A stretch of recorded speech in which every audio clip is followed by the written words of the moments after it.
Hi fam, what's up? This is Noah. I'm a search and rescue trainer and I love training canines. And today, since I love training dogs so much, I was like, why don't I react to a couple videos about training dogs, advice, things that you'll see on the internet like dog fights and stuff. So here's that video today. I hope you learn a lot from it and enjoy.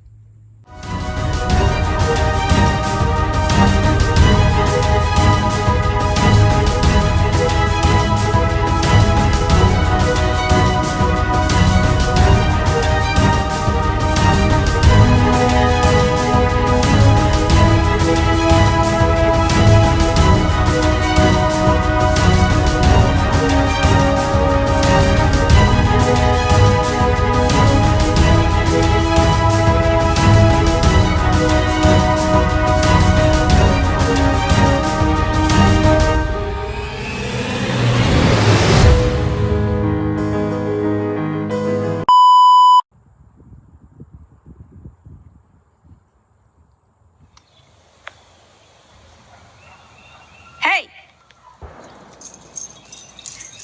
Good girls. Good girls.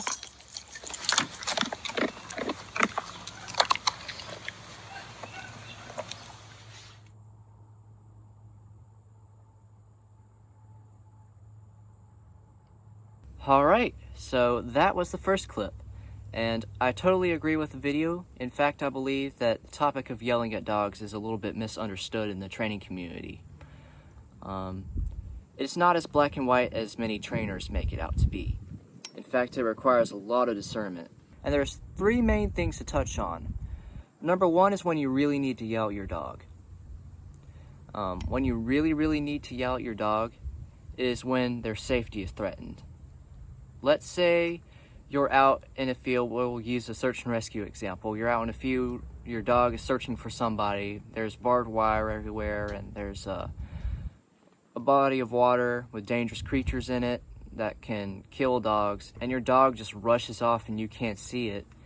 You have to be able to scream at the top of your lungs, here, here, here, here, here, here, repeatedly like it's the end of the world, so that your dog quickly retraces its steps and comes back to you. That's just an example of a situation where you would need to yell at your dog. Also, another good reason to yell at your dog is when they're destroying your property inside and you basically tell them, hey, or leave it, stop, and get them off of whatever they're destroying or tearing up. Also, point number two is vulnerability outside versus inside. It's kind of like human etiquette. We don't scream at each other much inside. Now, if it's outside and a person's like 100 feet away and you're trying to call them in for supper, it makes more sense to scream at them. With dogs, I believe it's the same. The more inside they get, the more pressurized by their surroundings they can be, and the more vulnerable they get, the more you can back them into a corner. And with vulnerability needs to come gentleness and understanding, because you can easily traumatize a dog more in its more vulnerable state. Number three is consistency in yelling. For example, do not give your dog a lecture. You haven't trained them to listen to a lecture, so how will they understand what you're screaming? You need to scream stuff they understand, like commands, calls, praises, like good boy. Make sure they get hype up, make sure they have a dopamine response. And when you're in danger and your dog is nearby, you can say, ah, and call your dog near you. Because the dog has been trained for all those things. It's been trained for a dopamine response to the praise. It's been trained to know what to do with the commands. It's been trained for calls and when you're in danger and things like that. Hopefully you have taken the time to train it on things like that. And then point number four, and after this I promise to stop yapping and get to the second clip. But mainly watch your tone when you're screaming at the dogs. Make sure it doesn't come out angry. Make sure it comes out more commanding than it does angry. A dog will listen to you better if your tone isn't threatening. So keep that in mind. And also make sure you don't give them a hard stare while you're yelling. So that's just a couple things I would point out. What I would mainly do is just use discernment with yelling at dogs. Be aware of the situation at the moment and assess and do what you need to do. That would help out a lot. So with that being said, let's finally move on to the second clip. Safest way to break up a dog fight without getting bitten is to not stick your hands in. Usually most dog bites don't result in serious injury, so it's okay to look around for other objects such as an article of clothing, a bucket, a hose, anything like that that you could use to throw on the dogs that might startle them and get them to release with each other.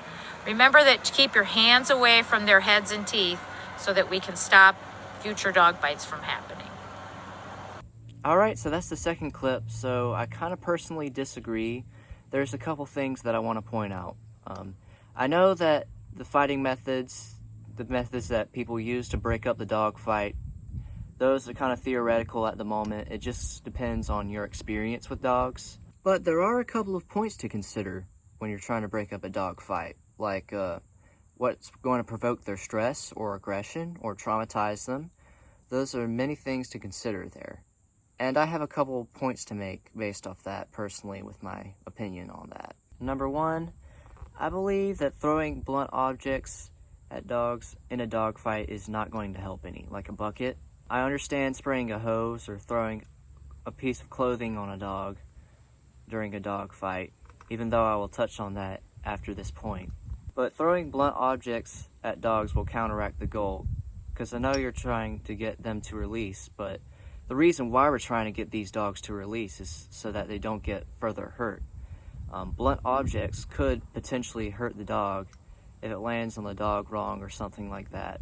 So you need to aim properly, and that's not always promised when dogs are fighting. They'll be sometimes tussling around the room or tussling around the field outside, so it isn't necessarily safe to throw buckets at dogs. Number two of why I mainly disagree with this method when it comes to breaking up dog fights is because of the risks that are involved in startling dogs during a phase of tension. Especially once you get more inside, once you get more into a house, where the dog can be more backed into a corner, like I was touching on in the first video. You have to be really, really careful with that, and stress is a big, big factor that plays into dog fights. So you want to make sure the fights are as controlled as possible, and to do that you need to approach the situation, make sure both of the dogs are in control, separate them, and that way you can safely check on each of their injuries, and that way they don't potentially fight each other again. And throwing a piece of clothing at a dog would not really help at all in a house. Like, the dog can't really see anything, it's gonna get really, really stressed out and maybe traumatized. But this is the part that I do agree on. Do not get physical with your dogs. Put your hands on their heads or faces.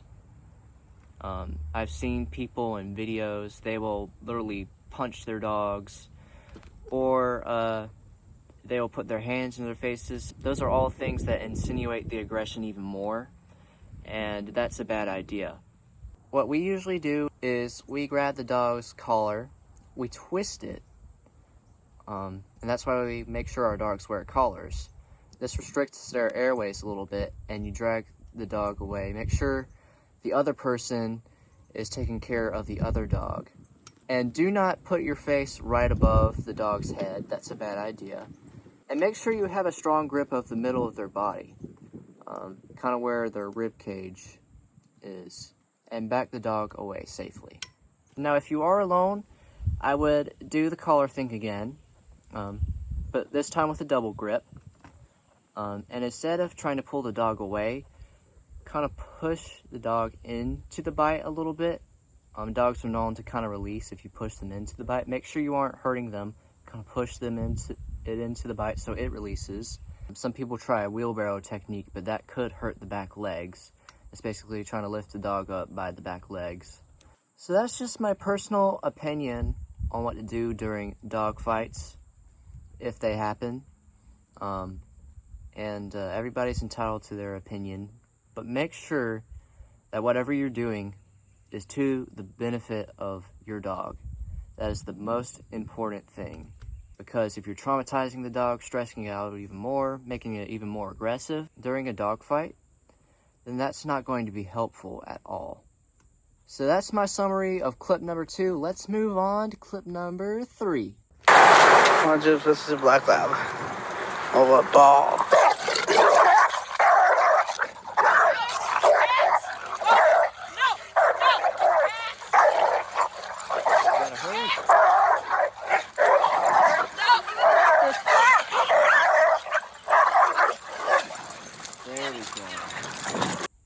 So that's the third video, and that right there is a prime example of a dog fight happening in real life. It's in a dog park with many dogs.